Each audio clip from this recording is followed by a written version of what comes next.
Okay, we're off and running. We're almost done with the whole thing. We're on our last archetype, our last characteristic. And this one is about being a leader. This first quote comes from Exodus 18:21. It says, "But select capable men from all the people, men who fear God, trustworthy men who hate dishonest gain, and appoint them as officials over thousands, hundreds, fifties, and tens." And then from John Quincy Adams, I love this quote. It says, "If your actions inspire others to dream more, learn more, do more, and become more, then you are a leader." So throughout the years, I've been part of a lot of teams. I've been on collegiate teams. I've been helped teams in the military. I've been on boards, and I lead my family. I've been in business ventures and teams that are involved in that process. And I've been a leader in the community. I've been a leader with my friends in certain areas. So all that stuff we have to remember is part of what it means to be a man, is to be a leader. Now, in that process, I've been on good teams, I've been on not so good teams, and I've been on teams that sound a little bit like the seagulls from Finding Nemo, where they say, mine, mine, mine, mine.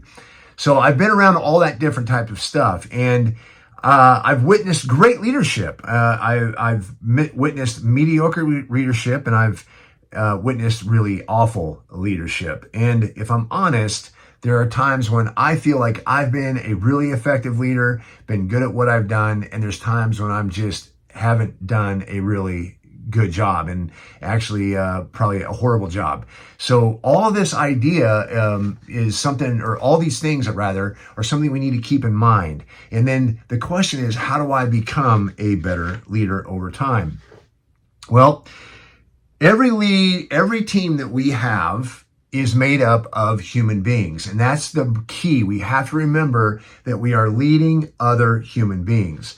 And it's in what I know and what I've learned is that effective leaders are masters at working in and with imperfect humans. So not only have I been imperfect in the past, but the people that I work with are imperfect as well.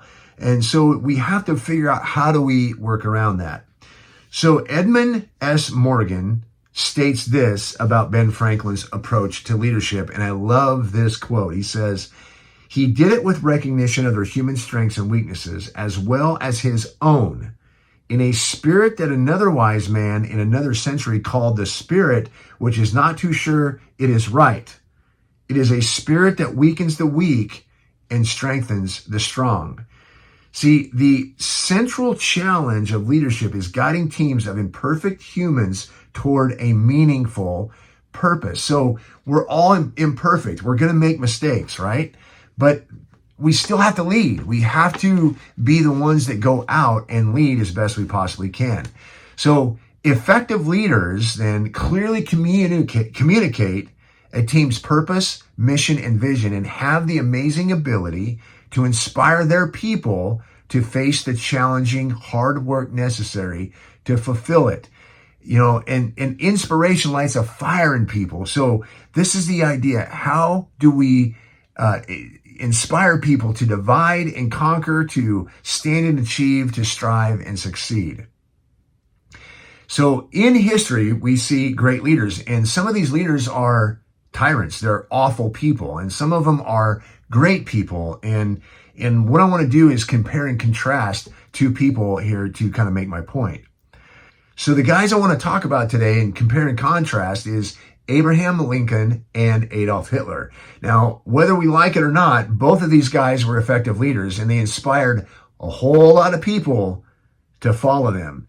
So what's interesting is they both had some of the same goals. They wanted to unify a nation, so they faced enormous challenges in the mission, and they achieved success in various degrees. However, there was something different about Hitler, because his definition of success was shaped by an evil and just awful, awful heart. So we know he was charismatic, and he was a great leader. I mean, people followed him, but he was narcissistic, he was oppressive, maniacal, and he was a murderer who used people through pride, intimidation, and demonizing. And what he did is he demonized entire people groups. So though he was ultimately defeated, the destruction in lives that he had and the resources that were burned up trying to fight him put a shocking and dark mark in the history of Western civilization. Now, on the contrast of Adolf Hitler, we have somebody called Abraham Lincoln. Now, this guy was driven by hope, service, altruism, and duty.